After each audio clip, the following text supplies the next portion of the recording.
Oke, bismillahirrahmanirrahim. Assalamualaikum warahmatullahi wabarakatuh. Oke, ayah bunda, insya Allah pada malam hari ini kita akan ngobrol santai ya dengan trainer-trainer dari Bijako Indonesia. Sebelumnya, bagi ayah bunda yang ingin mengajak teman-temannya, boleh banget. Masih ada waktu, insya Allah sebentar lagi kita akan ngobrol-ngobrol dengan judul ngobrolin kesehatan mental remaja, kontradiksi antara harapan anak sama orang tua. Oke, sebentar ya. Insya Allah pada malam hari ini kita akan ngobrol-ngobrol bersama trainer Bijako Indonesia. Boleh banget ayah bunda bisa share link ini, link live IG-nya ke teman-temannya, ke ayah bunda semuanya, agar kita bisa ngobrol bareng nih sama para trainer Bijako Indonesia. Sebenarnya izin saya undang dulu pemateri kita, trainer kita, sebentar. Oke. Sebentar ya.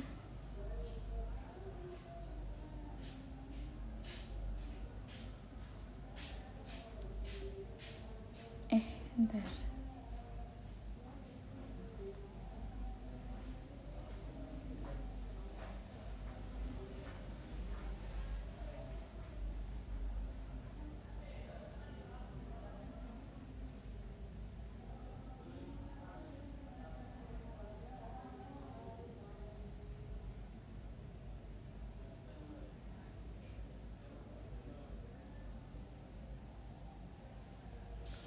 Oke, di sini sudah ada yang bergabung, Mbak Onyosita. Assalamualaikum, Mbak. Semoga bisa stay dan kita bisa ngobrol di akhir nanti ya, Mbak. Insya Allah akan ada sesi tanya jawab dan ngobrol-ngobrolnya.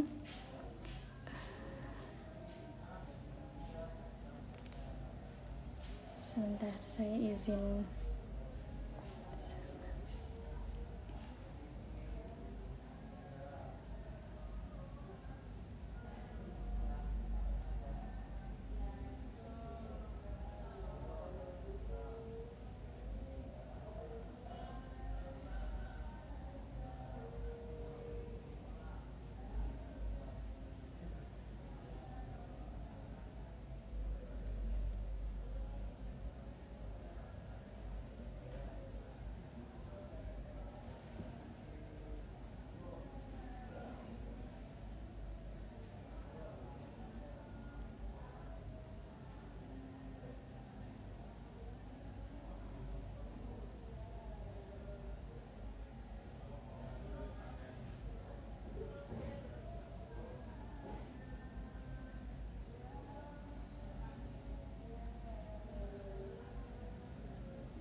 Oke,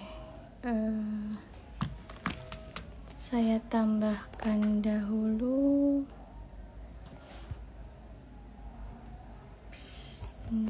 teteh.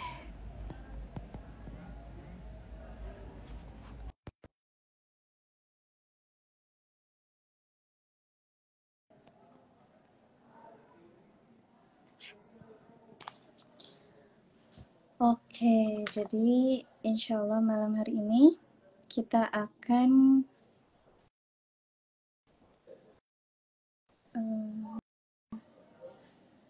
berbincang-bincang. Tapi sebelumnya izin untuk memperkenalkan terlebih dahulu. Sebentar. Oke, insya Allah kita malam hari ini akan berbincang-bincang tentang apa sih harapan seorang anak dan orang tua, karena ternyata masih banyak ya clash ataupun kesalahpahaman antara anak dan orang tua. Pada malam hari ini Dari sesi Bijak Talks yang diadakan oleh Bijako Indonesia akan mengundang Teh Neneng Kurnia dan Mbak Novi Marliandani sebagai uh, pembicara pada malam hari ini. Oke.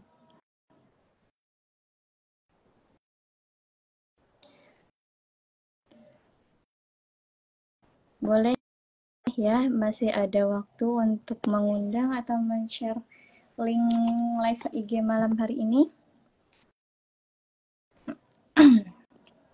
Sambil disiapkan pertanyaannya, barangkali ada yang ingin ditanyakan terkait permasalahan anak ataupun remaja.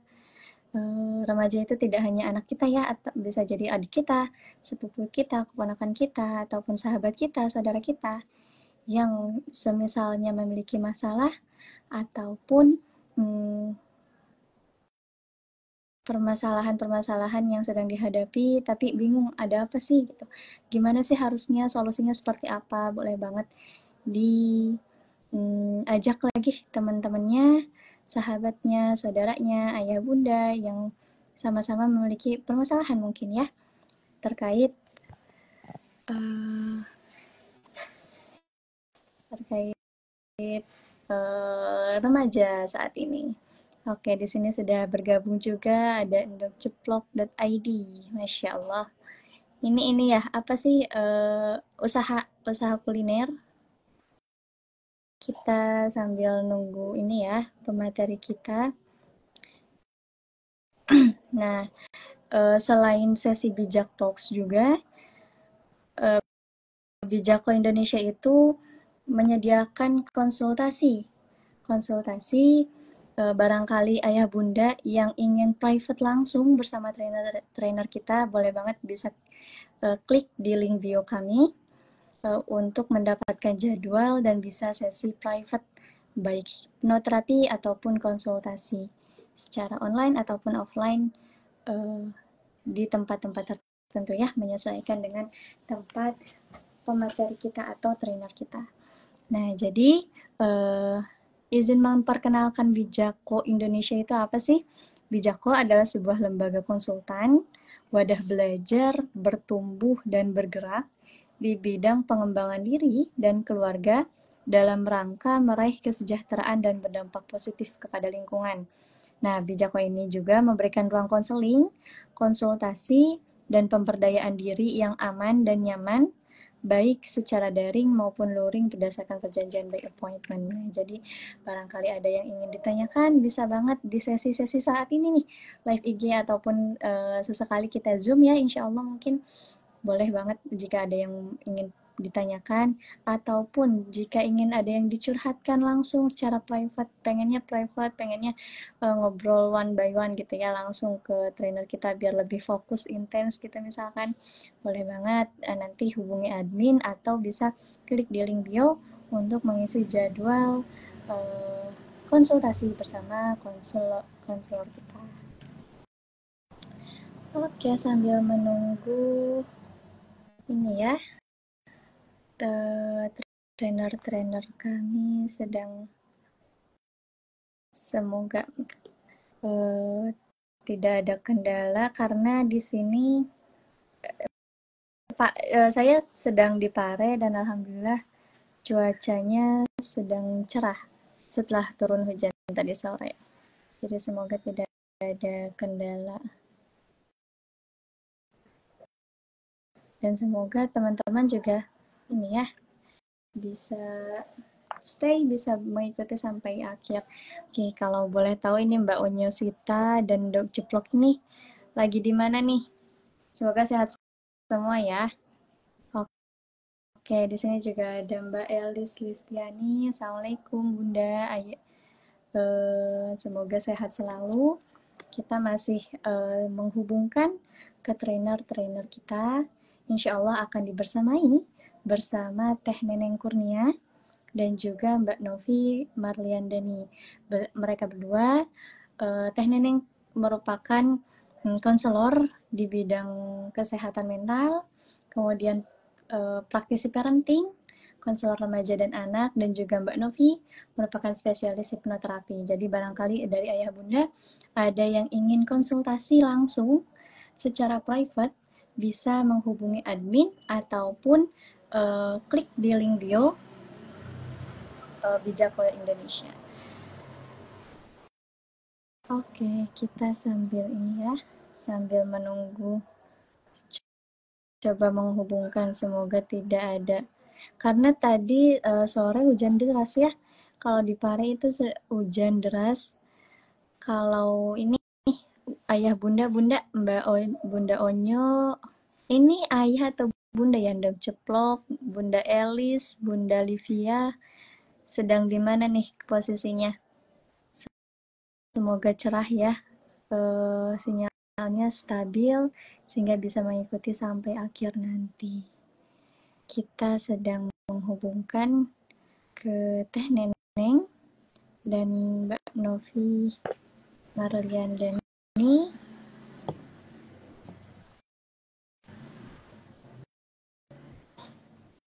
Oke.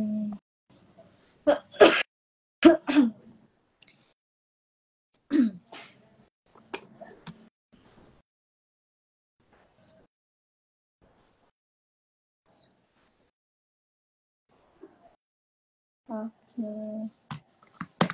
Alhamdulillah sudah bergabung ya. Sudah bergabung konselor kita. Assalamualaikum Teh Neneng. Gelap Teh? Iya. Kenapa ya? Kameranya mungkin ya, atau Sebentar. ya, lagi di mana nih Teh? Oh, iya. Oke, di Iya, pantas aku gak balikin. Masya Allah. Oke, Masya Allah, Alhamdulillah. Udah gabung nih satu konselor kita.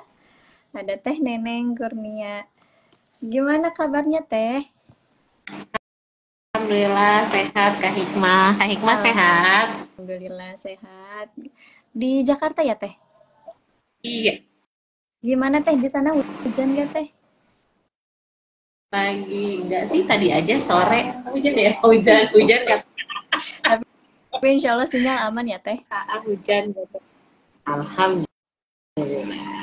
Alhamdulillah. Aduh. Iya Teh, jadi tadi udah ngobrol-ngobrol nih. Udah ngejelasin juga tentang Bijako Indonesia, tapi izin untuk menjelaskan ulang.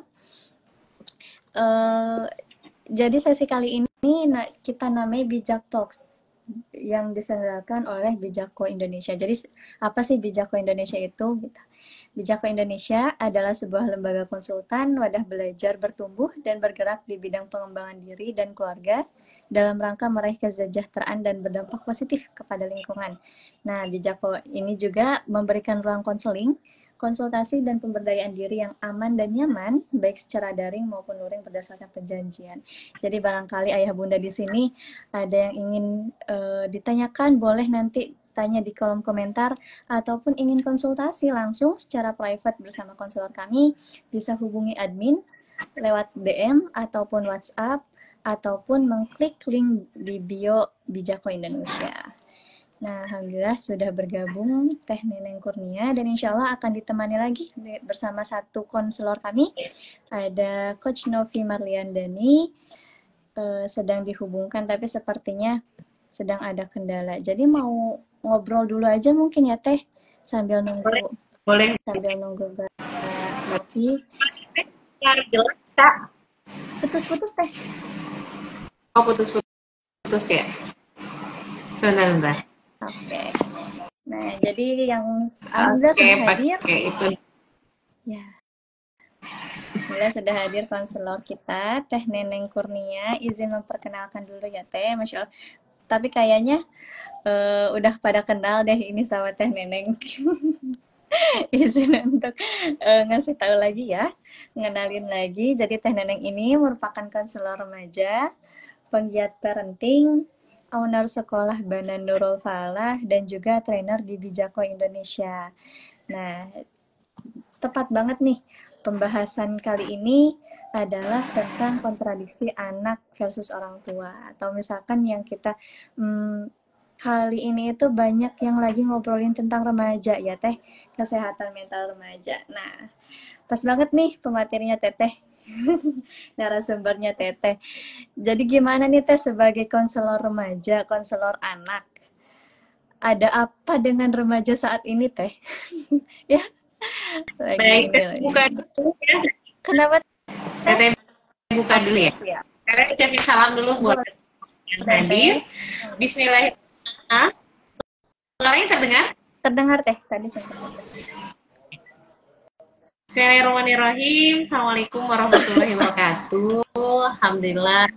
Alamin.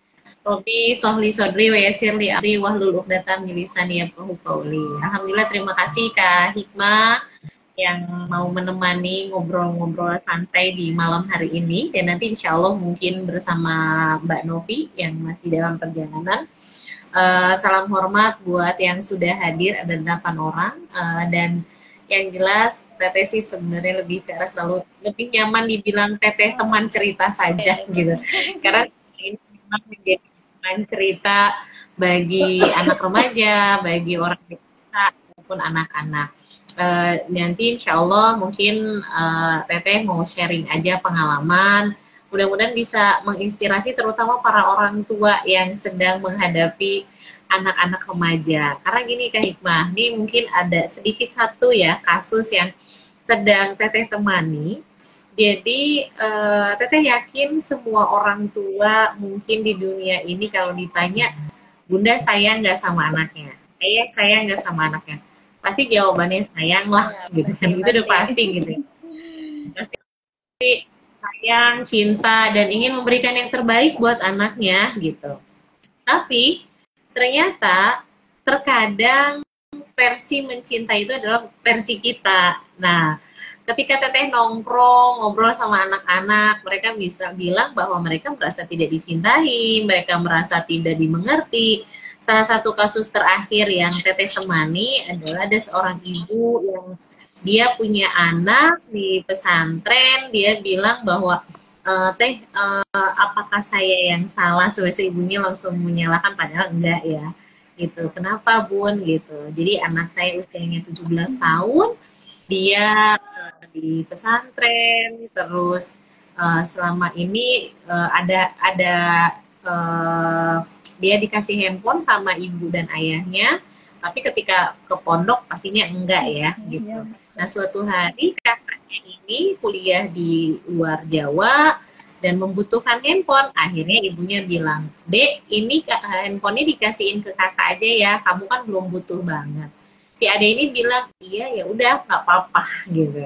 Kalimatnya sih nggak apa-apa gitu. Ternyata ketika diambil handphone itu dan ayahnya, ibunya membaca ada tulisan atau WA yang masih nempel di handphone, padahal si nomornya sudah ditarik. Dan ada tulisan katanya adalah begini, tahu nggak gitu, gue tuh ngerasa bahwa ibu gue tuh nggak ngertiin gue. Gue ngerasa bahwa nggak ada yang memahami, yang mengerti perasaan aku gitu. Aku tuh kayak pengen bunuh diri deh gitu. Aku ngerasa tidak dimengerti banyak orang, keluargaku, mereka semua apa-apa kakakku. Padahal ibunya bilang ketika mengambil handphone itu dia sudah izin dan adik anaknya ini bilang iya gitu. Nah, ini sederhana nih Kak. Gitu. Menarik Teh, menarik Teh. Gitu ya. Terus satu, kedua, Teteh ketemu anak SMP ini. Anak SMP dia bilang kayak gini, dia bilang gitu. Yang kasusnya dia tawuran gitu. Ketika tawuran itu tiba-tiba mereka berhenti dan bilang sama Teteh, Teteh aku mau berhenti nih, saya nggak mau tawuran lagi gitu. Wow, keren gitu ya. Kenapa gitu? Iya kemarin ada temen aku yang dia dikena bacokan. Aku tanya, oh kena bacokan. Nah, aku berpikir sebagai orang dewasa, ketika ada anak yang tadinya tawuran, terus tiba-tiba mau berhenti, nggak mau tawuran, menganggap bahwa, oh dia mungkin nggak mau tawuran karena dia khawatir kalau ada pisau atau golok atau cerulit yang sampai ke badan dia. Ternyata ketika ditanya, oh apa hal apa yang menyebabkan kamu nggak mau tawuran? Kalimatnya adalah jawabannya, karena aku nggak mau iuran. Hah? Maksudnya, nah, gitu. Maksudnya apa? Iya, jadi karena ada teman aku ya, ada teman aku yang kena bacok gitu. Aku sebagai orang dewasa berpikir anak ini takut itu, ternyata bukan. Dia bilang karena ada temennya yang kena bacok otomatis harus ke rumah sakit. Nah, seluruh teman-teman yang ikut makus iuran 10.000.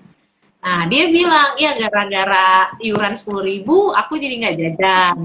Gara-gara iuran 10.000 ya udahlah, akhirnya kita berpikir daripada kita punya uang. Wow, saya berpikir ternyata terkadang kita orang dewasa berpikir versi kita gitu. Padahal kita nggak tahu yang perasaan gitu ya. Nah, berarti kan itu apa? Kita harus bagaimana nih ketika menghadapi anak remaja terutama. Itu kasus yang kedua. Dan yang ketiga, Teteh tanya, ada remaja yang apa sih yang menginginkan kamu sampai kamu pengen tawuran itu apa sih yang kamu rasakan? Dia bilang, ketika tawuran, saya memang pengennya mabok dulu teh. Saya minum dulu, dia bilang. Oh ya, kenapa? Karena ketika saya minum, sebenarnya saya bawa benda tajam, jadi saya berani. Terus yang kedua, saya ngerasa, saya kan kesel sama bapak saya di rumah. Saya kesel sama ibu saya. Jadi ketika saya ngejar orang, saya menganggap bahwa kemarahan itu saya lampiaskan. Oh, itu kalimat ya mereka. Jadi dia ngerasa bahwa ya aku mau serasa puas gitu, ngerasa bahwa aku tuh diterima, bahwa aku tuh puas dan gak tertekan lagi. Jadi ketika aku mukulin atau aku sampai ngebacok orang, yang aku pikirkan itu saya bukan orang itu, orang aku nggak kenal. Yang aku pikirkan adalah kekesalanku terhadap orang tuaku, kekesalanku apa sikap dari ayah ataupun ibuku. Nah, ini ada 2-3 kasus ya yang Teteh sampaikan. Terkadang kita sebagai orang tua nih menganggap bahwa ya, kita hati memberitahu sudah yang terbaik. Akhirnya berpikir, nah terkadang kita gini, udah ada kejadian, oh ternyata anak tidak mau tawuran, dia disuruh bayar. Oh ternyata anak kenapa dia mau tawuran, karena dia merasa ada kepuasan di mana dia merasa dirinya itu nyaman. Berarti apa nih PR yang harus dilakukan ibu? Apa yang dia harus lakukan ayah? Termasuk tadi di kasus yang di pesantren. Nah ini mungkin akan sharing ya gitu, sharing gimana. Kalau Teteh saat itu berpikir, oh berarti kebutuhan anak ini adalah dia harus paham betapa dirinya berharga. Sesimpel itu sebenarnya. Kita harus memberikan pemahaman ke anak-anak, terutama remaja, ketika kamu tawuran, menyakiti ibu, yang sebenarnya yang harus kita bahas sama anak-anak adalah betapa berharganya dirimu. Terakhir ada kasus anak Teteh sendiri ya, Ahmad, tiba-tiba dia bilang, Mama aku mau mancing. Kan udah fase ke pra remaja kalau karena usianya 12 tahun. Nah, kalau yang tadi ya sekitar 15 tahun, kalau yang di pesantren usia 17 tahun. Dia bilang, "Mama, aku mau mancing ke sungai." Oh, mamanya udah panik dong gitu. Waduh, 1 musim hujan. 2 gitu, kalau ada apa-apa udah panik. Akhirnya bilang, "Abang, enggak." Dan apa yang dia katakan? "Kenapa sih Mama? Nggak boleh." Oh, dia marah tuh. Karena kalau udah remaja tuh udah fase-fase melawan emaknya gitu. Terus saya pas bilang, pokoknya Mama nggak izinkan abang pergi. Dia marah, dia lempar sampai saya bilang, ini saya bilang, pokoknya teman-teman jangan diajak ya Ahmad, sempat ngomong kayak gitu. Ahmad marah tuh. Dia lempar pancingannya, dia lempar embernya. Udah emaknya diem dulu, tahan nafas, sampai pas habis maghrib, saya panggil, abang sini deh. Iya, kenapa Mama? Abang tahu nggak? Kenapa Mama melarang abang untuk mancing di sungai? Saya buka YouTube karena dia visual, sangat visual banget. Saya buka YouTube, ada kayak kejadian orang lagi di sungai dengan beberapa detik, ada air yang besar, dan airnya hanyut. Saya bilang, ini loh Bang, kenapa Mama tidak izinkan Abang? Karena Mama masih khawatir. Satu, lagi musim hujan. Kedua, kondisi sungai, tahu-tahu Abang nanti itulah yang kenapa Mama marah. Terus dia diam. Oh, itu ya Mama. Udah deh, aku nggak marah sih. Wow. Jadi memang remaja ini unik ya maksudnya gitu. Terkadang banyak kita harus memastikan apa yang dia rasakan.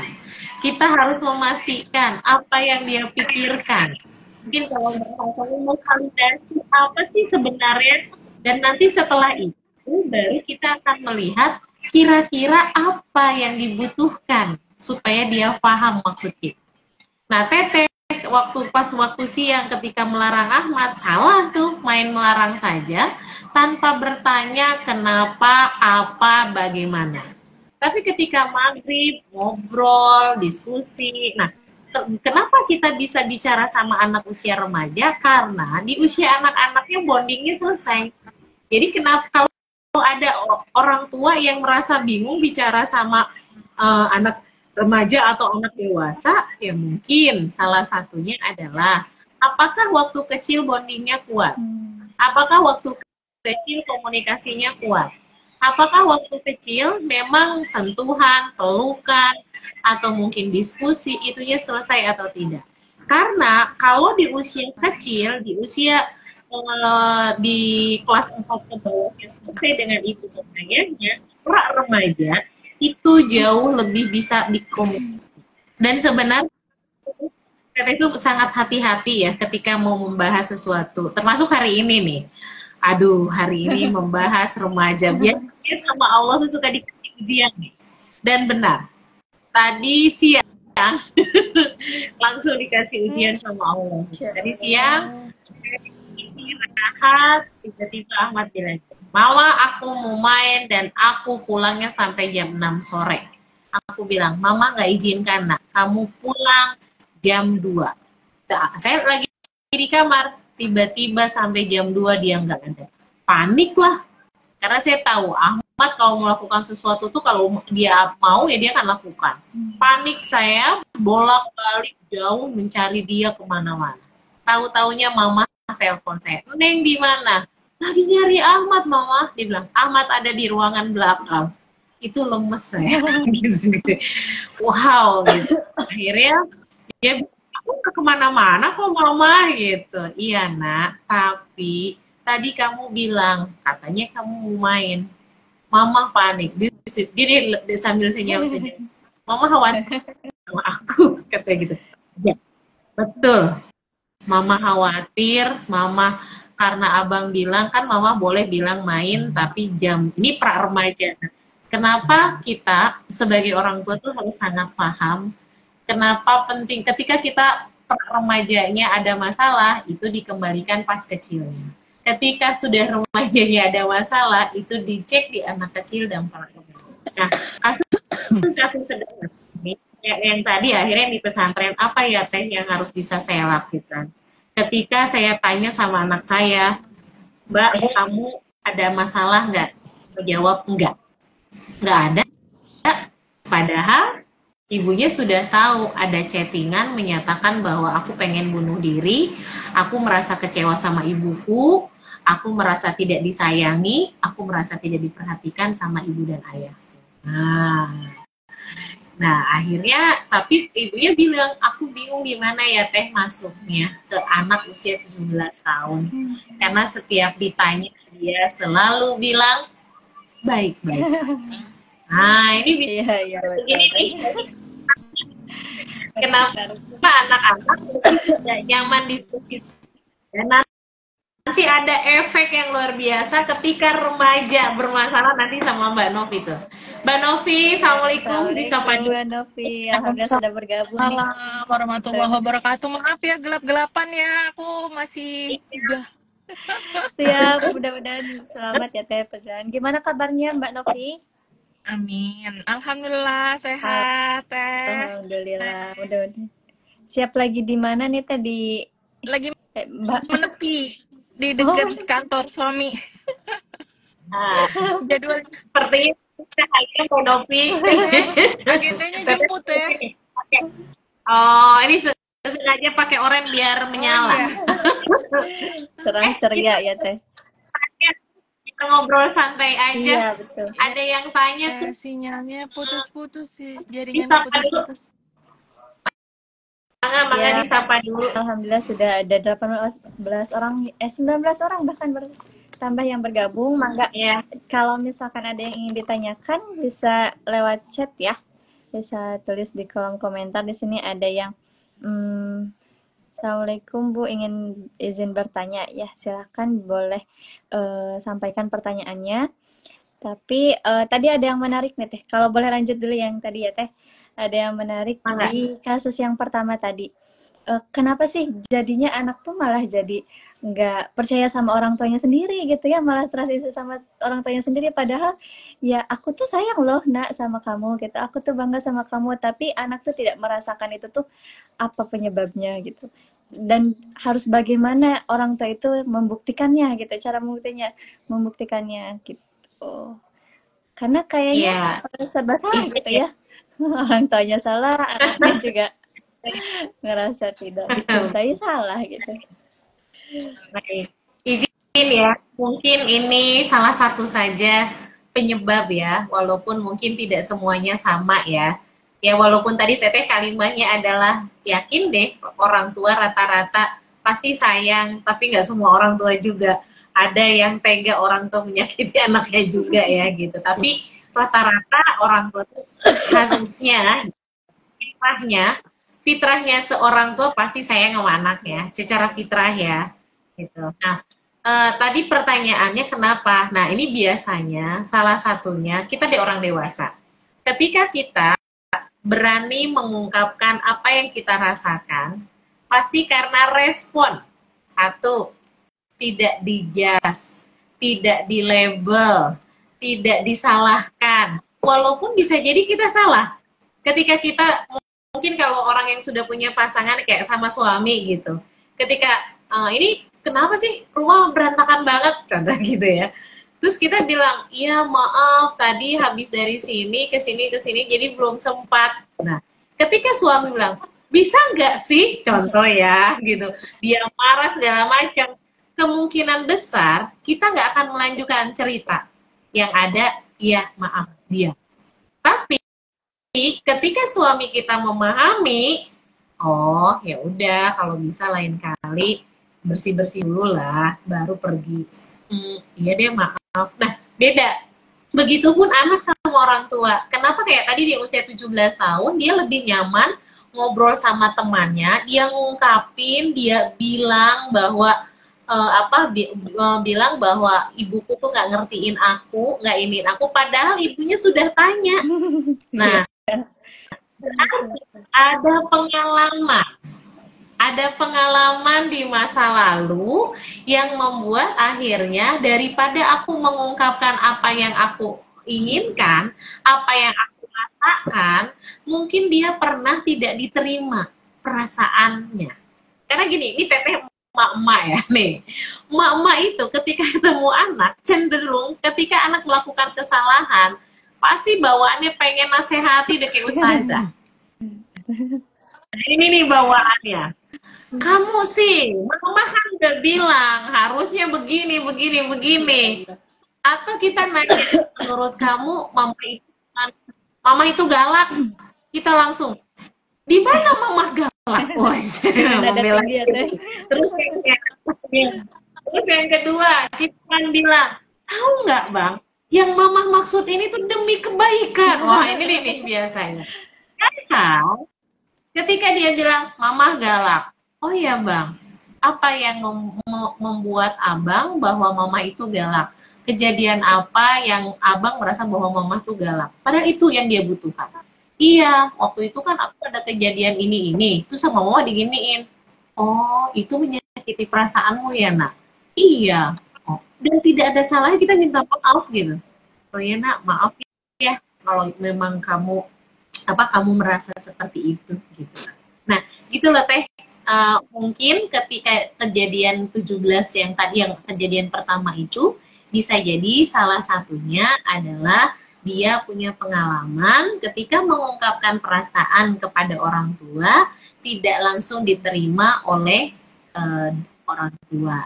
Sehingga ya udahlah, daripada aku menyampaikan, lebih baik aku cuma jawab iya aja daripada aku dinasehatin panjang, daripada aku itu biasanya ya salah satu penyebab.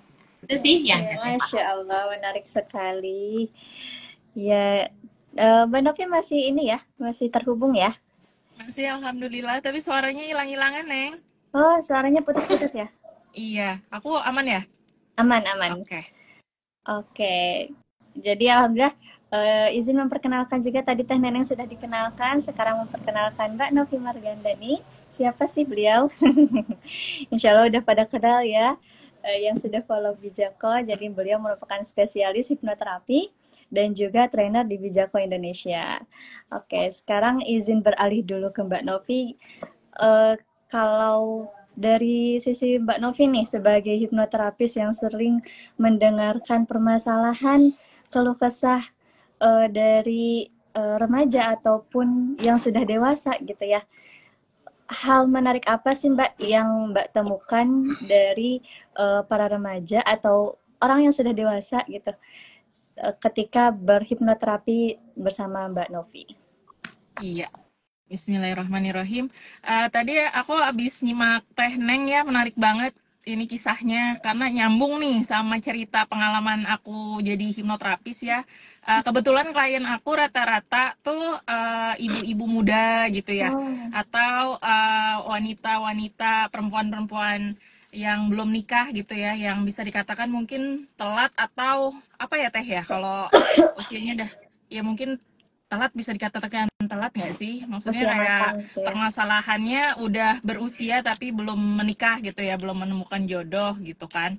Nah, menariknya di sini ketika mereka menyadari bahwa ada sesuatu yang salah gitu ya dalam program pola pikirnya gitu kan. Ada apa sih gitu dengan diri saya?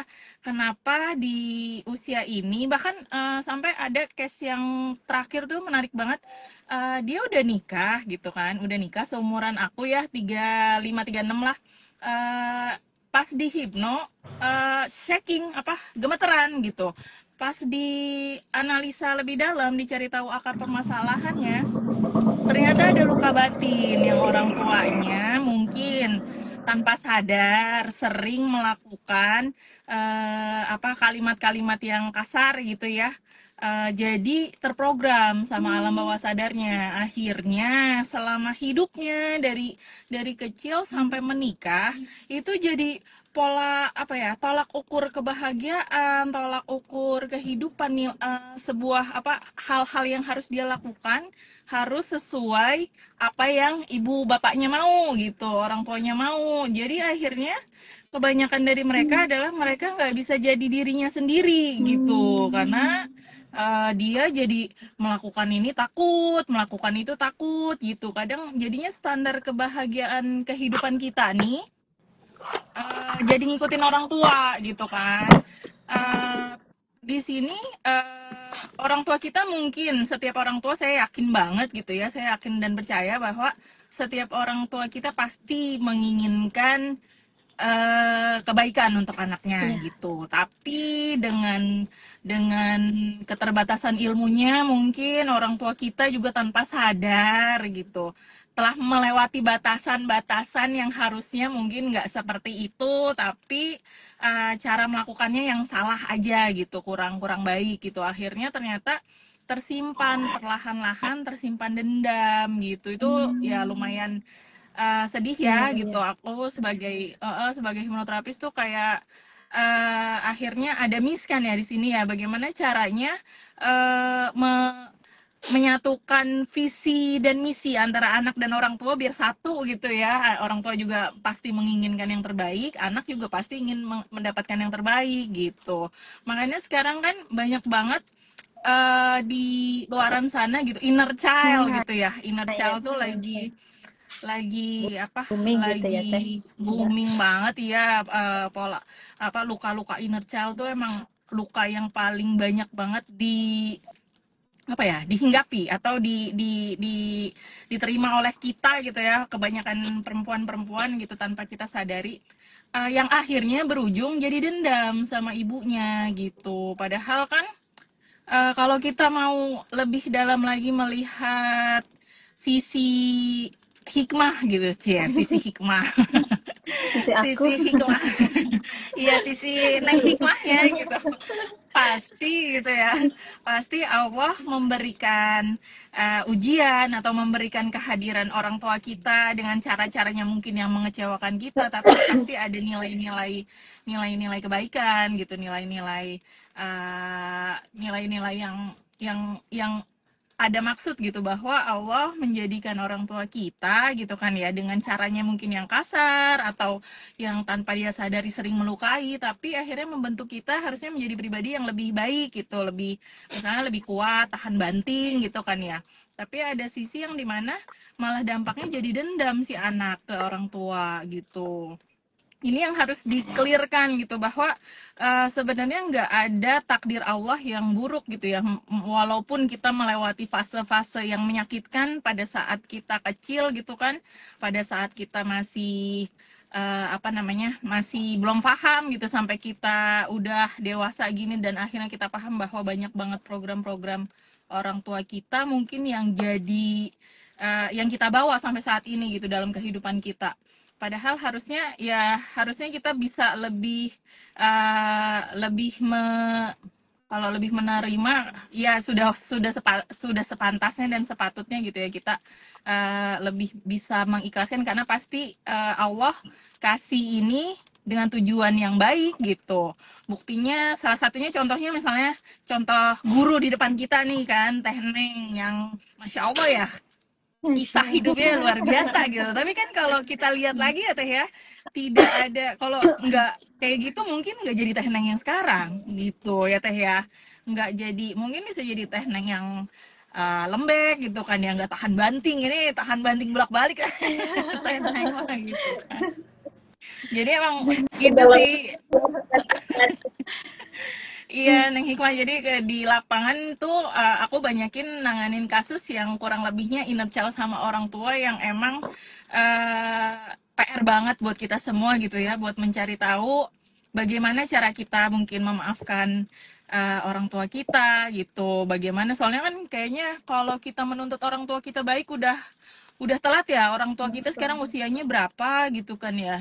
Cuma cuma ada yang ada cuma kesempatan kita buat belajar dan mengevaluasi apa sih yang salah, dan kalaupun memang orang tua kita sudah terlalu kebangetan gitu ya, pastikan kita harus punya boundaries gitu, punya batasan yang emang orang tua udah nggak bisa masuk ya, apalagi kalau kita udah menikah gitu kan ya, karena ya hidup ini ya kita yang jalanin gitu, udah nggak bisa lagi kita diatur dengan polanya orang tua kita gitu, tidak mesti melulu program orang tua kita itu jadi program terbaik dalam hidup kita gitu sih, Neng. Oke, Masya Allah. Iya. Ya, menarik banget Mbak Novi. Berarti sangat relate banget ya tadi yang dijelaskan oleh Teh Neneng, kemudian dilanjut oleh Mbak Novi. Jadi permasalahan atau konflik antara anak sama orang tua itu bisa terpendam, bisa menumpuk, dan bomnya itu ya ketika dewasa nanti gitu ya. Sampai kasihan juga gitu, inner child-nya terbawa, luka batinnya masih ada, luka pengasuhannya masih ada. Jadi memang harus segera di-clearkan, harus segera diselesaikan antara anak dan orang tua itu. Oke, izin untuk menyapa dulu para penonton kita. Asik. Di sini ada tadi di awal ada yang bertanya, katanya kantornya di mana Bijako. Domisilinya pusatnya di Pare, Kampung Inggris, Kediri. Tapi beberapa trainer kami ada yang dari Jakarta seperti Teh Neneng, Mbak Novi juga dari Jakarta ya. Kemudian kalau misalkan ada yang ingin konsultasi offline di Jakarta ataupun Pare, Kediri, bisa menghubungi admin atau klik di link bio Bijako Indonesia. Oke. Terus ada lagi yang bertanya, katanya Teh. Izin. Oke. Assalamualaikum Teh, izin bertanya, kalau ada luka pengasuhan bagaimana cara menebusnya, katanya.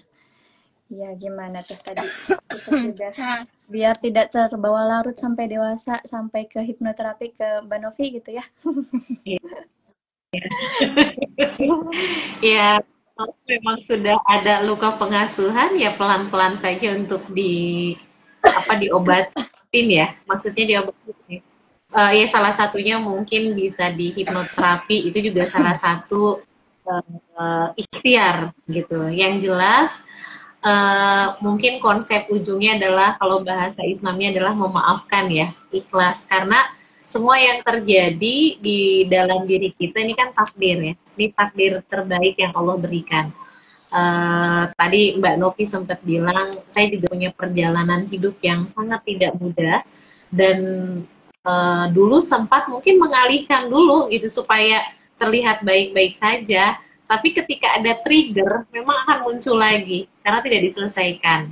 Akhirnya mencoba menyelesaikan, berdamai dengan diri satu persatu, sedikit demi sedikit, mencoba ngerilis atau nah, Teteh tertarik banget sama anak Palestina nih yang sempat Teteh tonton di IG gitu.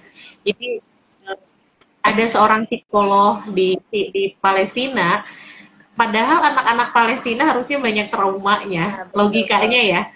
Kehilangan ibunya, di depan mata rumahnya hancur, mainannya hancur, terus mungkin yang dilihat dan dia tidak dapat makan, itu kan sebenarnya luar biasa.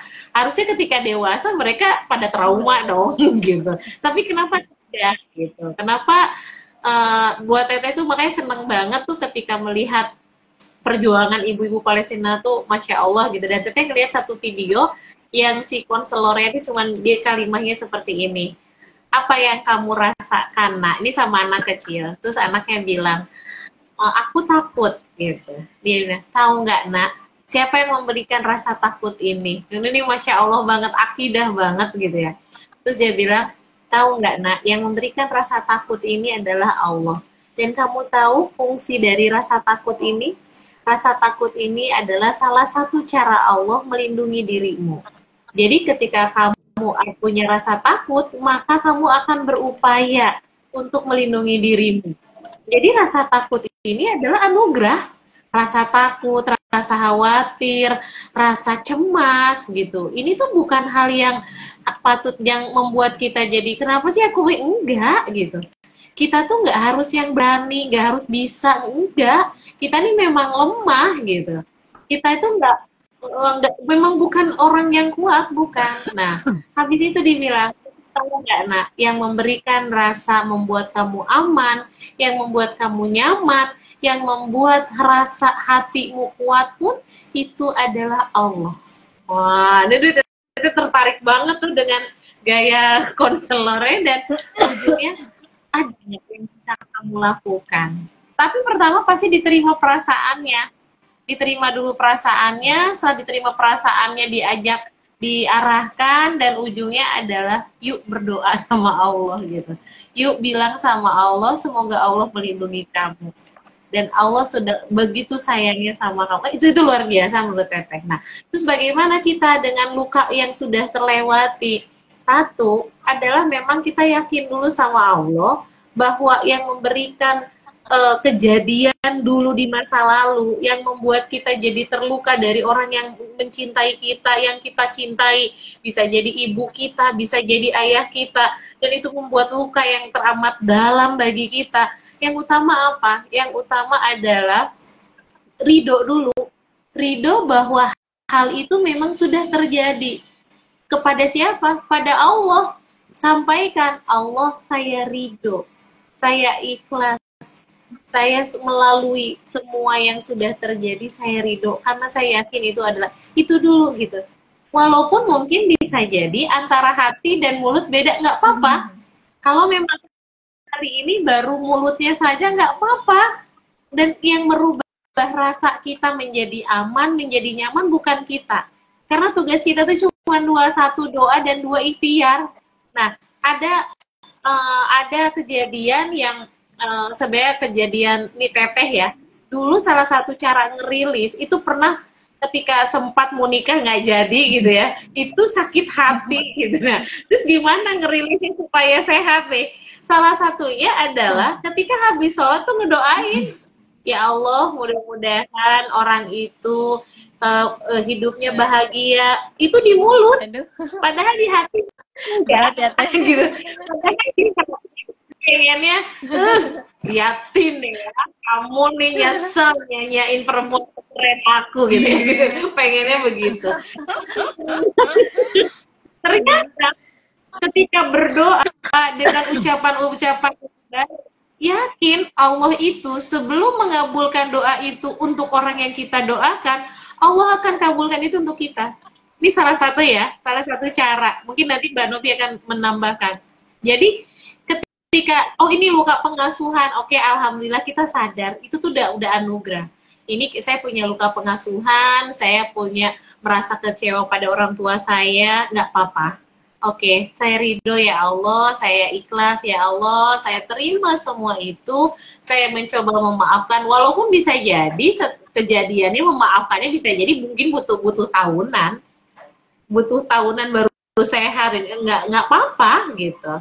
Dan kita menghargai proses itu gitu, menghargai proses bahwa kita tuh nggak bisa ujug-ujug gitu, nggak hari ini kita berdoa hari ini saya sembuh, nggak hari ini saya udah ikhlas kok. Padahal justru ketika orang masih mengucapkan, kan kalau ada kalimat yang justru surat Al-Ikhlas itu tidak ada kalimat ikhlas gitu ya. Begitupun hati kita.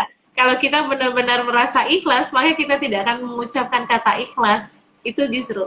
Kalau saran Teteh adalah satu, urusan sama Allahnya kita selesaikan, ridho atas apa yang terjadi, dan itu cara satu ngerilisnya boleh diminta bantuan ahli, boleh ke konselor, boleh ke psikolog, boleh ke terapis, atau mungkin kalau memang level agamanya sudah baik sebenarnya dengan sholat gitu.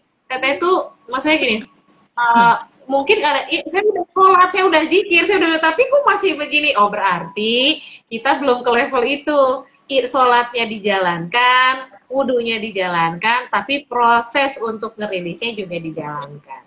Itu mungkin kalau saran bagi yang luka ya. Nah, itu sih. Kak, nanti Kak. Terima dulu ya Teh. Terima, ikhlas, ridho, sambil ikhtiar untuk menyembuhkannya. Kalau dari Mbak Novi ada tambahan, gimana sih caranya menebus luka pengasuhan katanya? Oh, sinyalnya sedang. Oke, langsung ke Teteh aja. Ya. Oh, ada. Oh ya, Mbak Novi. Sinyal. Aman, Mbak? Aman. Siap. Ada yang ingin ditambahkan, Mbak? Tadi udah itu ini ya, yang dari Teh Neng itu salah satu self hipnosis ya, itu emang dipakai juga amat sangat membantu gitu ya. Tapi emang saya aja sebagai praktisi hipnoterapis gitu, saran saya biasanya emang lebih banyak kita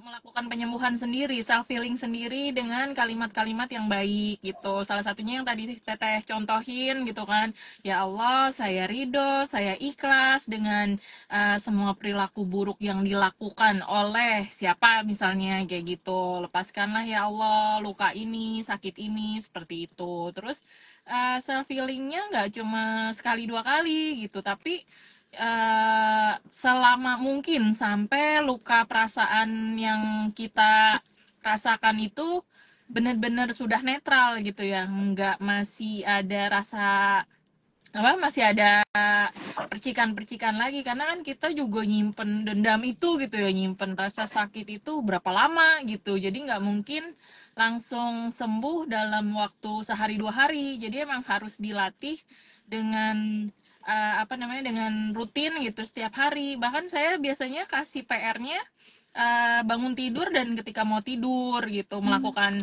self healingnya ya Allah saya ridho dengan kejadian yang menimpa saya gitu, saya ikhlas, karena kan ketika kita sudah udah mengucapkan kalimat kayak gitu, kita kayak memutus semuanya gitu, memutus bahwa hal-hal yang mendem di dalam batin kita lepaskan dengan kalimat itu gitu. Jadi self healingnya seperti itu yang tadi Teteh contohin. gitu Oke, sih. Masya Allah. Nah, Jadi sangat berpengaruh itu ya, Mbak, iya, tentang sangat bagaimana kita berpengaruh. memaafkan diri sendiri sebelum memaafkan orang lain. Oke, siap. Ada pertanyaan berikutnya nih. Bagaimana cara penanganan anak usia SMP yang keras kepala dan melawan katanya? Mangga, Teh Neneng atau Mbak Novi yang ingin menjawab duluan? Teh Neneng. Mangga. Nah, Yang Teh biasa Neneng. menghadapi. ini ya. Teh Neneng. Yang punya anak SMP, Teh Neneng. Bagaimana menghadapi anak yang keras kepala, nggak nurutnya memang fasenya. Ini yang harus kita sadari. Usia SMP ya, Teh? Jadi orang tua yang harus pertama dipahami usia SMP dari usia perkembangan adalah aku adalah gini konsepnya usia perkembangan ya. Aku membutuhkan wahai ayah ibu, tapi jangan atur hidupku. Nah, ini dulu harus dipahami dulu nih. Aku membutuhkanmu ayah ibu, tapi jangan atur hidupku. Wah, ini luar biasa nih. Ya, jadi yang tadi kejadian yang tadi, nah pertama gini, kita harus memberi ruang kepada diri kita sebagai orang tua besar banget. Ruang sabar, ruang menemani, dan jangan pengen apa yang disampaikan langsung ujuk-ujuk diikuti. Kenapa? Karena saingan kita ini banyak. Yang ngomong ibunya, tapi ada juga yang ngomong handphonenya. Dari HP, dari TikTok, dari segala macam media sosial, mungkin dari IG, dia dapat inspirasi. Sedangkan dia merasa jauh lebih menyenangkan nih masukannya dibandingkan masukan ibu bapaknya. Memang ibu bapak nih yang paling penting adalah kenali anaknya, bagaimana karakternya, kelebihannya, kekurangannya, dan yang pasti adalah aku mencintaimu nak, bukan karena kamu baik saja, tapi karena kamu buruk sekalipun aku mencintaimu. Itu sebenarnya. Itu usia SMP nih. Yang tadi Teteh cerita, ketika ada anak tawuran, dia berhenti. Saya sebagai orang dewasa menganggap bahwa dia tidak mau tawuran karena ada temennya yang kebacok. Dia takut, ternyata bukan. Ternyata dia tidak mau iuran. Berarti, oh, apa nih yang harus saya sampaikan ke anak ini? Yang harus saya sampaikan adalah, nak, betapa berharganya tubuhmu. Tubuhmu ini berharga untukmu, berharga juga bagi ibu dan bapakmu. Nah, ini penting banget. Ketika saya ngerasa anak saya keras kepala, ngelawan, betul.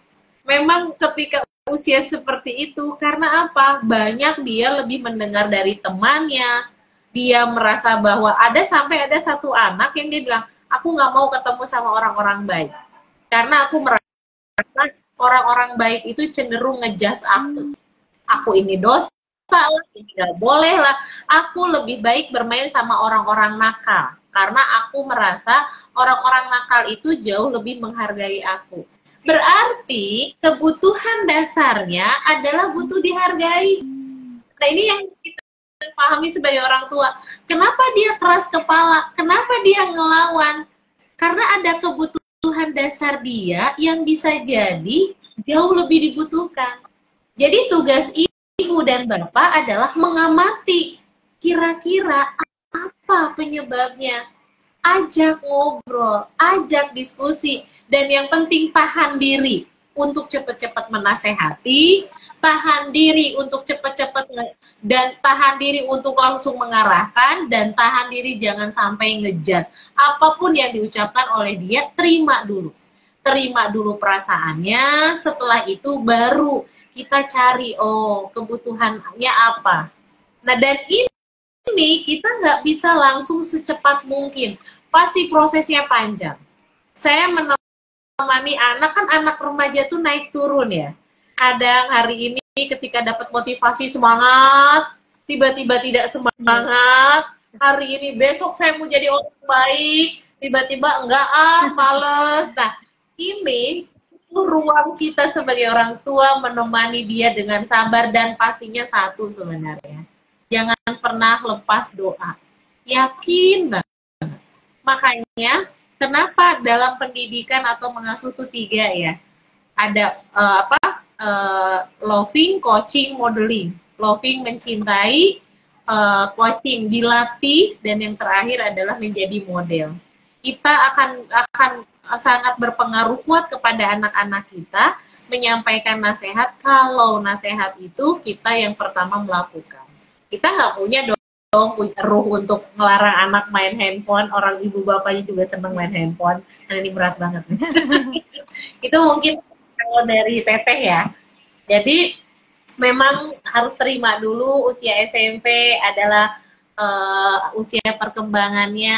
Aku membutuhkanmu ayah ibu, tapi jangan atur hidupku.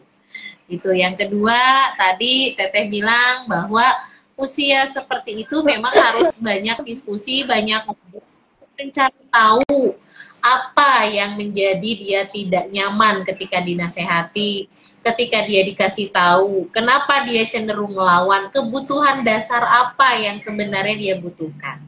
Yang kayak tadi, oh ternyata ketika dia sampai ngebacok orang, dia itu ngerasa harga dirinya, merasa dia, oh aku ngabisin, aku kesel sama ibuku, aku kesel bapakku, berarti anak ini dia merasa tidak diterima perasaannya. Berarti butuh apa? Ruang untuk diterima perasaan. Itu Kak. Oke, Lanjut. menarik sekali nih. Tapi ini Mbak Novi keluar nih kayaknya sinyal ya. Kita lanjut dulu aja ya, Teh. Ya. Sambil nunggu Ya. deh. Oke, di sini juga ada yang Masya Allah ada temannya Teteh, katanya Teh dari Sumedang. Betul banget ya Teteh. Itu SD, Masya Allah, teman SD. masih Sudah 10 tahun nggak pernah ketemu.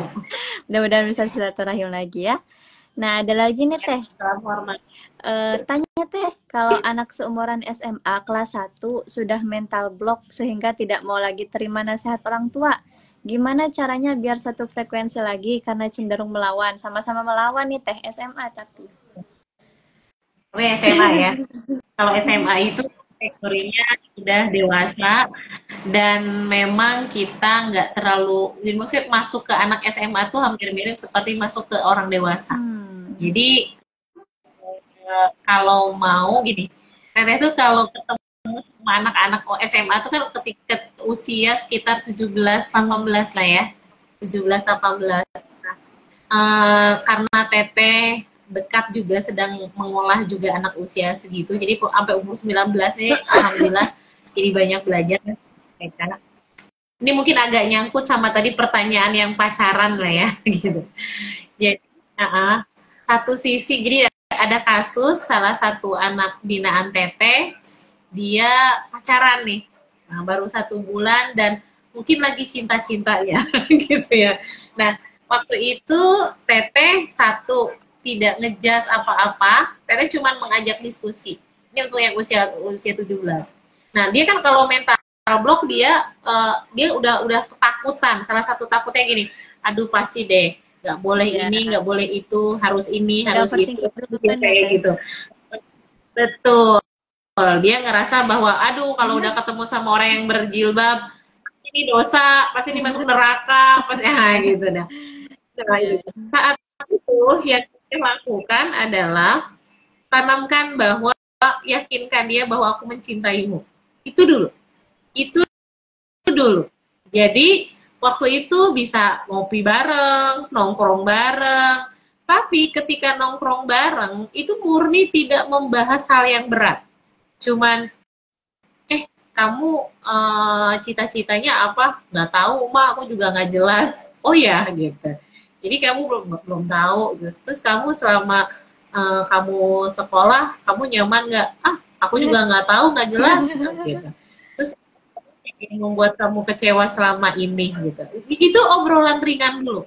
Dan itu untuk bisa ngebangun bonding. Dan itu anak itu 1 tahun, ya Ibu ya.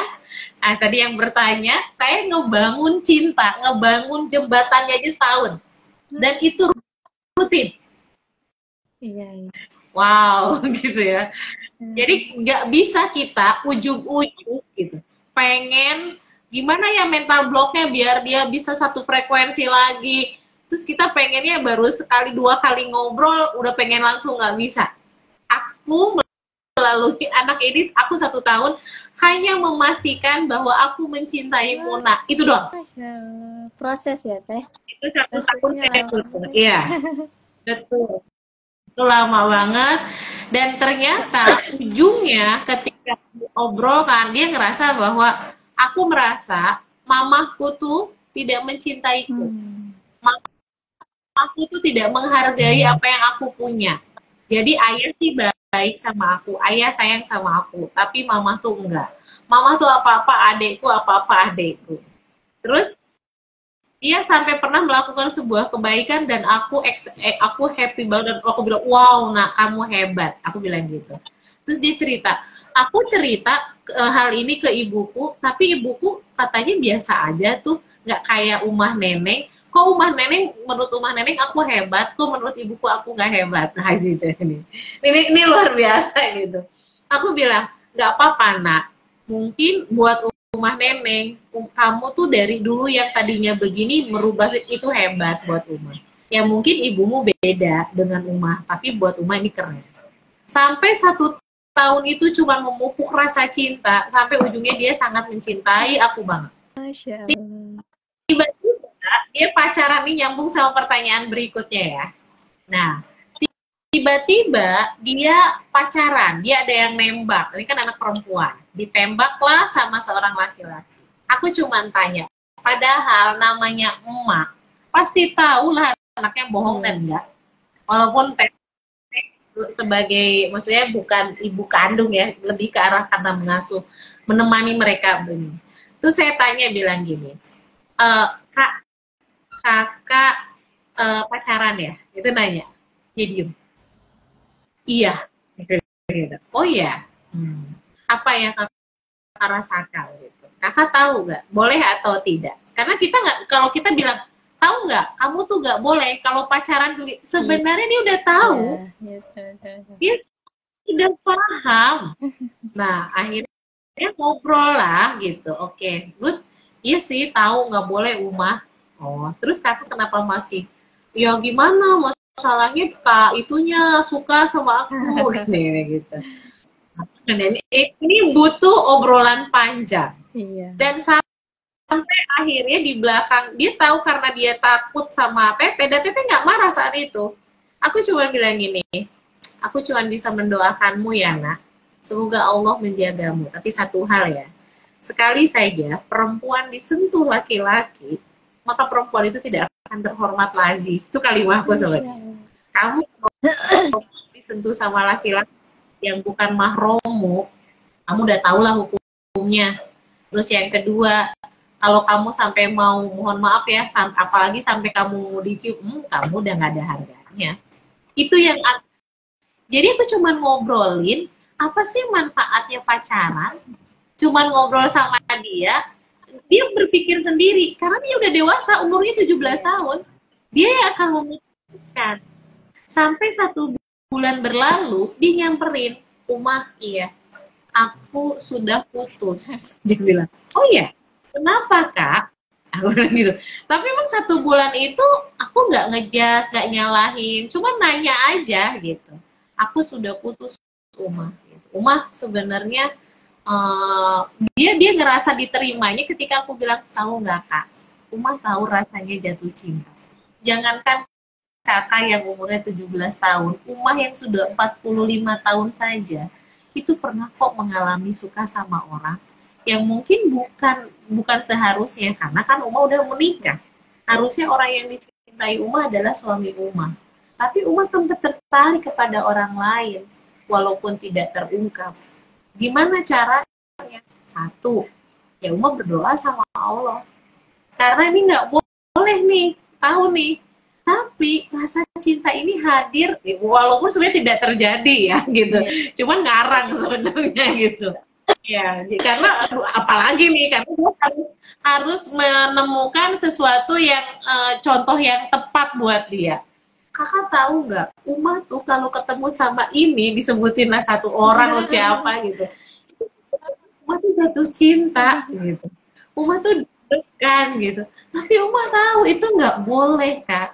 Akhirnya tetap dijaga dan doa sama Allah. Dan Uma juga tahu pasti karena kalau ketemu dia pasti deg-degan, pasti pengennya WA, pasti pengennya telepon, kalau perlu mungkin lama-lama pengen jalan-jalan, tapi karena kecintaan kepada Allahnya jauh lebih besar dibandingkan kepada makhluknya Allah, maka kita akan mentaati Allah. Dan itu dia tuh kalau lagi berbunga-bunga dia cerita. Sampai akhirnya dia memutuskan loh Kak, dia putus akhirnya. Uma, aku putus. Kenapa? Ya aku kayaknya mau fokus kuliah dulu. Oke. Masya Allah gitu. Dan itu aku yakin berat banget. Dan sampai hari ini dia masih cerita, Uma, aku tadi sama kakak ini dibilangin gini, ya udah kamu jangan sampai punya pacar ya, katanya kita putus tapi aku katanya gitu. Ya udah kalau memang nanti itu adalah jodohmu suatu hari nanti, ya Allah pasti kasih jalan. Tapi buat aku bilang tahu nggak Kak, Uma apresiasi kamu hebat banget. Karena nggak semua anak muda sepertimu memilih taat sama Allah. Itu adalah prestasi tertinggi. Walaupun Uma tahu kamu sering ketemu, pasti deg-degan, pasti gini. Iya. Nah, ini anak umur 17 tahun ya Kak. Dan ini sangat menyita waktu. Nah ini beda sama tadi SMP. Sangat beda. Kalau SMA itu dia memang harus diperlakukan seperti orang dewasa dan dia sudah bisa berpikir dan dia harus memutuskan. Jadi kalau dari kita diputuskannya, maka karena pernah ada kejadian seorang ibu dia melarang anaknya di usia SMA sampai benar-benar putus, tapi tidak diajak logikanya, tidak dikasih tahu bagaimana menyalurkan perasaan cintanya. Ujungnya bertahan hanya seberapa bulan, 6 bulan dia putus, tidak pacaran, setelah itu dia pacaran melebihi dari orang-orang yang pacaran tidak seharusnya. Tapi yang Teteh temani ini, dia memutuskan untuk putus karena dia paham dan dia tahu bahwa rasa cinta ini memang fitrah dan ini nggak salah gitu. Dan kalau ketemu deg-degan juga nggak apa-apa gitu. Tapi memutuskan untuk tidak itu hebat. Jadi bagi bunda yang merasa bahwa anaknya mental block segala macam, usia 17 tahun pada dasarnya selain pasti didoakan ya, dilembutkan hatinya, dijaga sama Allah, dan yang paling pasti adalah tetap temani dia untuk didiskusi dan buat dia nyaman dan arahkannya itu adalah, dan kita harus sabar memberi ruang kepada anak ini untuk proses dia memahami setiap apa yang kita obrolkan. Kan orang tua tuh satu sisi dia harus taat, sisi lain kita harus dekat. Iya, betul. Nah, ini memang saya tuh bersyukur banget ya ketemu anak remaja, ketemu Ahmad yang pas pra remaja, ketemu anak SMP tongkrongan, ketemu anak SMA yang wow luar biasa gitu. Tapi memang menjadi sebuah pengalaman dan pembelajaran luar biasa. Itu Kak. Ya Allah, betul banget ya. Jadi kalau misalkan dengan langkah yang seperti itu, dengan digali, diajak diskusi, dia bisa memberi keputusan berdasarkan kesadaran pribadinya gitu ya Teh. Jadi tidak ada bersalah orang tuanya ataupun dendam atau bom di lain waktu, karena memang dia memutuskan sesuai dengan kesadaran pribadinya. Insya Allah menarik sekali ini Teh. Oke, lanjut ya Teh. Ini masih ada beberapa pertanyaan. Izin bertanya, anak saya usia 14 tahun sedang mengalami masa puber. Kita sudah melarang untuk berpacaran, tapi dia suka diam-diam ternyata berpacaran. Oh, yang tadi ya Teh. Sampai di pesantren pun dia tetap berpacaran. Pesantrennya ternyata terlalu bebas dan tidak ketat sehingga ada niatan untuk memindahkan. Bagaimana cara bicara kepada anak agar ketika dia dipindahkan dia tidak merasa dibuang oleh orang tuanya, karena memang sebelumnya sudah ada peringatan dari orang tua kalau di pesantren masih pacaran nanti akan dipindahkan ke pesantren lain yang lebih baik. Oh, ini udah sempat diskusi nih Teh, udah sempat ngobrol. Kalau misalkan kamu masih pacaran, kita pindahin katanya. Apakah itu sudah tepat atau gimana Teh caranya biar sama-sama enak nih orang tua sama anaknya? Ini pernah terjadi di salah satu klien teteh, ibunya melakukan hal itu, tapi ternyata efeknya ketika anak ini setelah kuliah, dia menjadi sangat luka. Dia benar-benar tidak pacaran sama sekali, sampai dia pun tidak mau menikah. Dia tidak mau menikah, dia bilang, aku takut, aku nggak mau mengulang, dan aku nggak mau. Akhirnya benar-benar nggak mau. Karena yang dilakukan ibunya adalah langsung otoriter. Jadi bukan pendekatan secara hati ke hati diberikan pemahaman. Nah, kalaulah memang bunda ataupun ayah yang mau mengeluarkan, alangkah baiknya mungkin saran saja yang pastikan bahwa keluarnya itu sebenarnya adalah karena pilihan. Jadi Kak, Bunda tuh khawatir. Kenapa kakak tahu nggak apa manfaat? Jadi diskusinya yang harus panjang. Dan itu alangkah baiknya kalau bisa sambil makan. Kalau memang bisa ayahnya saja ngobrol, diskusi saja gitu sampai dia benar-benar paham. Dan kita nggak bisa satu kali pertemuan yang tadi Teteh bilang. Saya butuh 1 tahun hanya untuk membangun bonding. Itu luar biasa gitu. Nah, kalaupun memang memutuskan untuk keluar pun karena memang anaknya akhirnya memahami bahwa ini salah satu cara supaya kamu bisa menjaga hatimu. Jadi pastikan anak ini bahwa ketika pindah ini, karena walaupun pindah, kalau tidak sampai membuat anaknya merasa, oh iya ya, mungkin kalau aku tetap di sini, aku akan merasa tetap jatuh cinta, tidak bisa ngendaliin. Nah itu harusnya dari anaknya. Menumbuhkan kesadaran ya, Teh. Kayaknya harus itu kalimatnya, menumbuhkan kesadaran dan dia akhirnya memutuskan. Tapi kalau memang terus gimana Kak? Kamu kalau memang masih di sini bisa nggak kamu ngendaliin perasaanmu? Tapi itu kan pertanyaan setelah dia punya kesadaran. Iya, betul. Kalau dia tidak punya kesadaran, dia cuma diam iya enggak, ya udah. Nah ini kalimat-kalimat sebenarnya tidak sama dengan apa yang dia makanya kadang ya itu orang sudah merasa memberikan cinta tapi anaknya merasa tidak dicintai gitu. Nah ini kalimat iya enggak ya udah enggak kok janji nggak mau pindah. Ini kalimat-kalimat yang sebenarnya masih PR besar, yang tadi saya bilang, saya butuh 1 tahun hanya untuk bonding, saya butuh berkali-kali untuk memberikan pemahaman, dan akhirnya anak ini yang memutuskan untuk apa? Untuk tidak berpacaran. Jadi kita tuh ngajak diskusi, ngasih tahu manfaatnya apa, madorotnya apa, selain memang doktrin, kadang kita pokoknya nggak boleh pacaran tuh dosa. Kalau hanya seperti itu, betul, itu tetap harus dilakukan. Tapi anak-anak sekarang juga harus dikasih pemahaman. Sampai dia akhirnya prosesnya, oh iya ya. Oh iya Bu, Mama aku kan biar semangat. Berarti semangat kamu dibangun dari luar dong, Nak. Padahal ketika orang lain yang nggak ada, kamu tidak semangat. Allah Nina, Bunda Nina, Ayah Nina. Nah ini dibahas nih. Bunda sedih banget kalau kamu karena orang lain jauh lebih semangat dibandingkan karena Bunda. Padahal kamu kenal orang ini baru. Padahal Bunda dari kamu lahir, kamu pernah Bunda sampai sakit, Bunda sampai ini. Nah itu dari hati ke hati. Bunda tuh sebenarnya sedih banget kalimat kakak begitu. Padahal apakah tidak bisa kamu semangat salah satunya adalah karena kamu mencintai Bunda gitu. Nah, ini kan bisa sampai paham. Ini tuh butuh banget kita komunikasi, butuh banget ngasih pemahaman sampai dia oh iya ya ya udahlah Bun, aku nggak usah pindah, aku akan berupaya dan kita memberi ruang ketika dia berupaya berhasil dan berupaya gagal. Itu juga harus kita siapkan. Ketika aku udah berusaha sebulan ternyata bulan berikutnya dia nggak tahan lagi,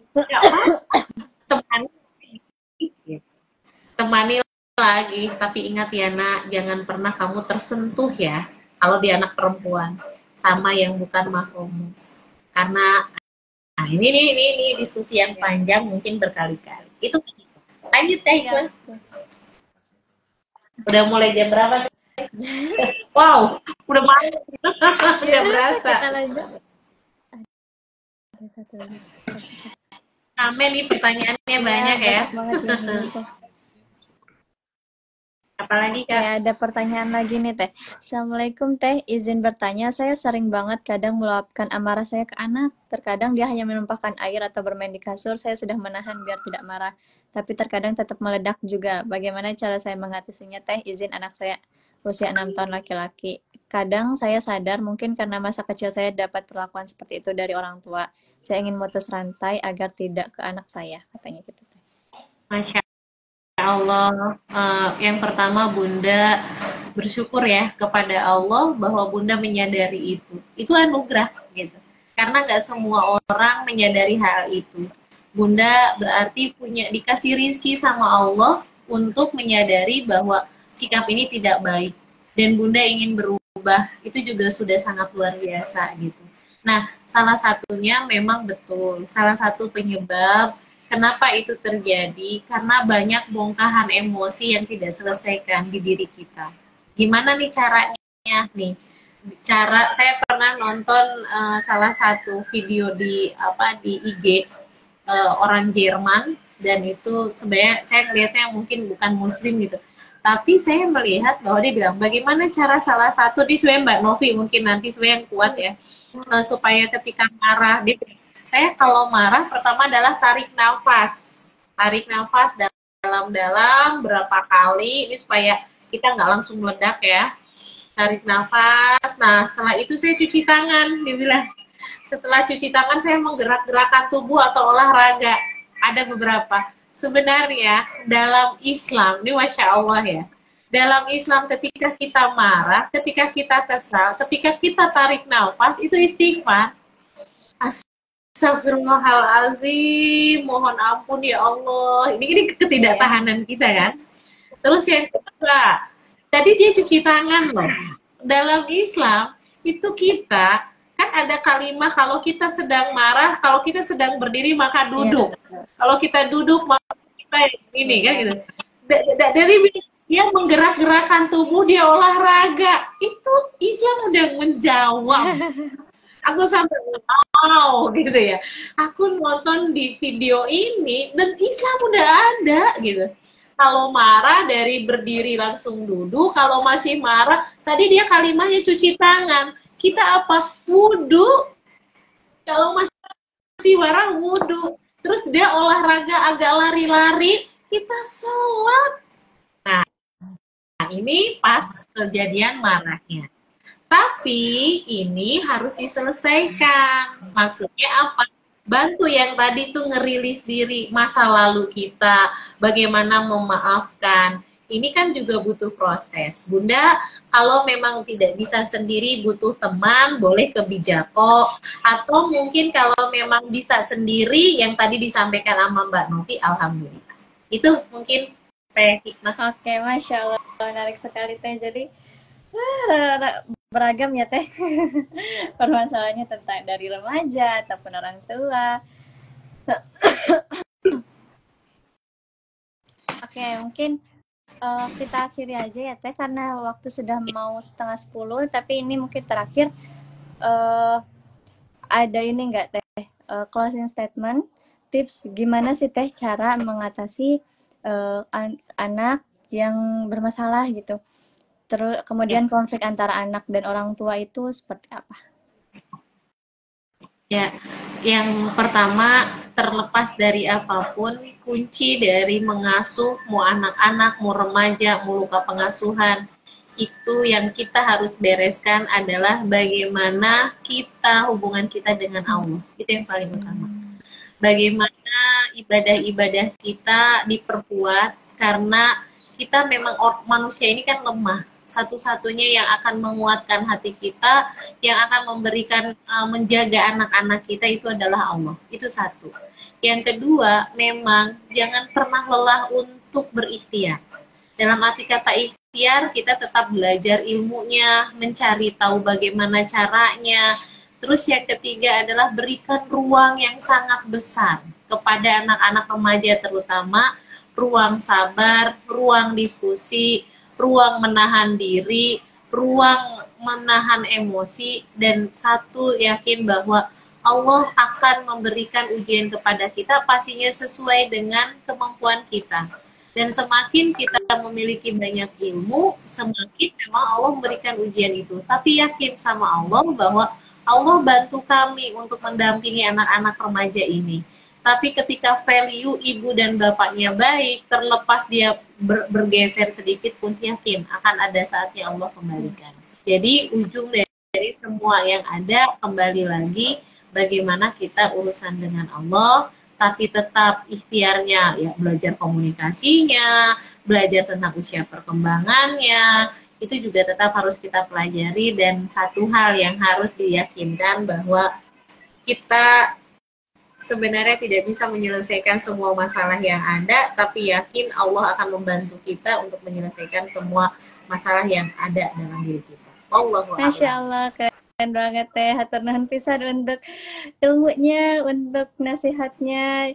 Dan tadi juga ada Mbak Novi ya, tapi qadarullah terlepas Mbak Novinya karena sepertinya sinyal, karena sedang di jalan. Semoga selamat sampai tujuan. Dan hatur nuhun juga Teh Neneng sudah membersamai pada malam hari ini. Mudah-mudahan sehat selalu Teh Neneng. Nah, bagi teman Kami salam buat keluarga. Saya pamit. Terima kasih. Assalamualaikum warahmatullahi wabarakatuh. Waalaikumsalam warahmatullahi wabarakatuh. Hatur nuhun Teh. Ya, mangga barangkali dari teman-teman, ayah bunda semua yang masih ada yang